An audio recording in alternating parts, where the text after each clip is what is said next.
Millions of U.S. families will begin receiving federal child tax credit payments in July. The child tax credit is part of the Biden administration's American Rescue Plan and will offer up to $3,000 to families with children between 6 and 17. Families with children under 6 could receive up to $3,600. Meanwhile, the Biden administration is working to hammer out a final deal on infrastructure. Joining us now to discuss is White House economics reporter Jeff Stein. Jeff, welcome to the show. Good to be back with new hosts. Yeah, we appreciate you joining us. And if we could just start off by talking about if there is any, what are the politics behind the child tax credit right now? There actually is a lot of stuff going on. It's something that the right is not entirely averse to. It's going to be implemented. How long do you think this ends up lasting for families who are going to start to depend on the money? That's a great question. I think, when you look at, the Democrats' priority list and what they're going to try to get done at, the rest of this year, other than climate legislation, I can't think of a single thing that has such broad support within the caucus and that the White House is so determined to get done. They have made this a staple of what they see as Joe Biden's legacy. And once those checks start hitting families' bank accounts on July 15th, starting next month, they're really going to want to do everything they can to make sure it's extended. So I think there will be tremendous pressure, even if a reconciliation deal somehow falls apart. The odds of them letting this slip without, doing everything they can to negotiate with Republicans or cram it in some other vehicle, I think is basically zero. This is, as I said, what they view as a chief accomplishment of this president, and the odds of it continuing are very high, I think.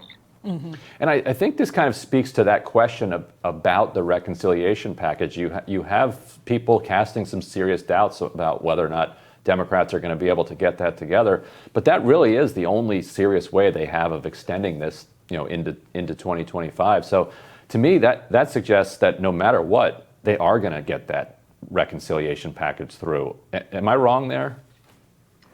I think the tea leaves have been very good the last couple of weeks for people hoping for a big, Democratic reconciliation package.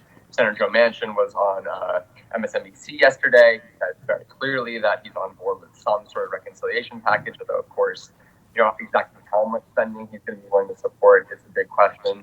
I would just say, we're seeing so many problems emerge already in the administration's implementation of the child tax benefit. When they first passed it, the White House was very eager to talk about how much they would reduce child poverty by through this initiative. And we're seeing through the IRS rollout and through problems reaching non-filers who don't file income taxes that millions and millions of low-income kids are at risk of not getting this payment. And the only way, really, that that's going to get fixed is sort of with time as the IRS refines and improves processes, whether they switch the allocation over to the Social Security Administration or some other government group. But the main point I want to communicate here is if the administration is serious about cutting child poverty in half, as the president has said he is multiple times, then they're going to have to get this extended, because right now it's looking very clear that they're going to struggle to make sure that impact happens.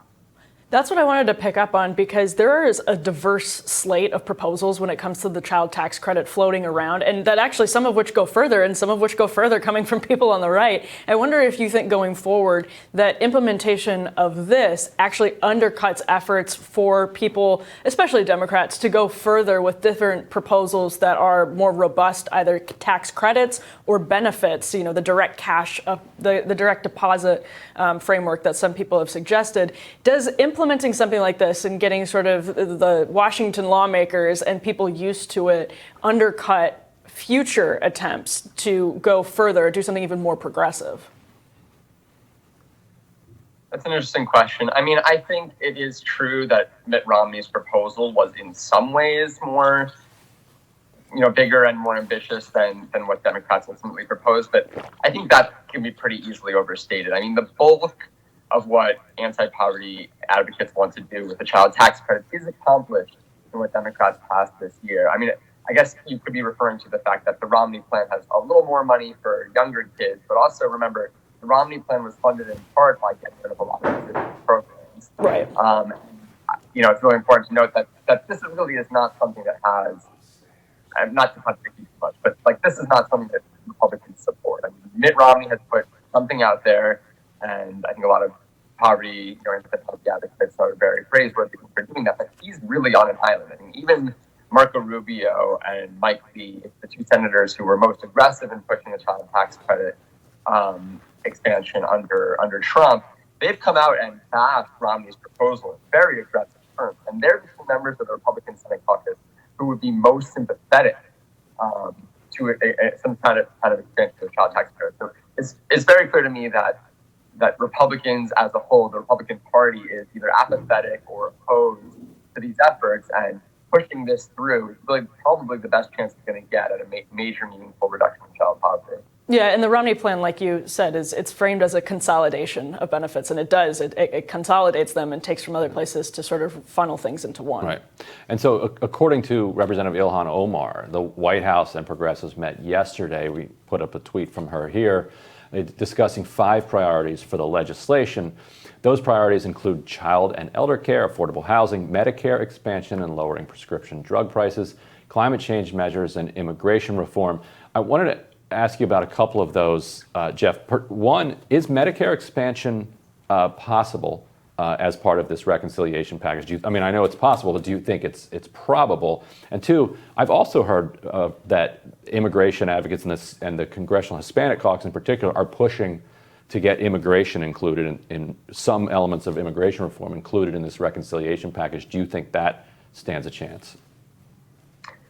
Yeah, I think the immigration stuff is almost certainly going to fall out. I think it seems pretty clear that this is the sort of wish list demand of the progressives and the CHC, and it's not likely to happen. I mean, obviously this links up with the debates about the filibuster, voting rights, and sort of other non-spending related items that are crucial to Democratic voters and the Democratic agenda, but that, without 60 votes, that's really hard to imagine passing. And I would be shocked if Manchin was on board with any kind of immigration, major immigration changes to the reconciliation passage. On Medicare, it's interesting because someone I was talking to yesterday was kind of making the point that normally it takes healthcare offset to pay for healthcare spending. So you have to pull money out of the healthcare system in some way in order to get new healthcare spending in another. And it looks to me like the Hill is very, very interested. Hill Democrats are very, very interested, as the House did in 2019, in approving major cuts to prescription drug spending. The CBO has said could be up to $400-500 billion in savings. And if you do that, then you're really freeing up quite a bit of money to spend on a Medicare expansion, maybe dental vision, maybe the Medicare buy-in that people have been talking about, maybe some sort of Medicaid expansion. You look at what's going on, it's been over 10 years since Obamacare, and we still have tens of millions of people, deeply poor people in non-expansion states in the South in particular, who don't have access to health care, which is kind of a staggering indictment of the Affordable Care Act.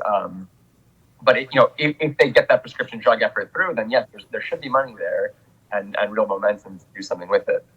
Yeah, absolutely. That's all very, very interesting. And watching the infrastructure deal sort of unfold when you have people like Ilhan Omar demanding these different things as part of the reconciliation package that involve immigration and that involve climate and that involve, you can keep going on down the line, trying to reconcile that with Joe Manchin. That is going to be interesting to watch.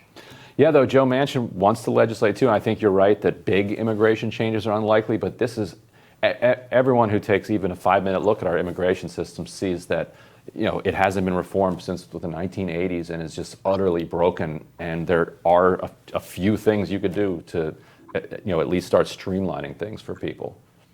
I definitely wouldn't put my sources over Ryan Grimm, so I'll just put it that. No, nothing is likely. It's just, let's go with possible on this.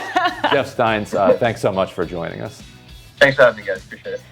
Next on Rising, we're looking at the results of the Democratic mayoral primary in New York. Those are pretty interesting, so stick with us for that conversation.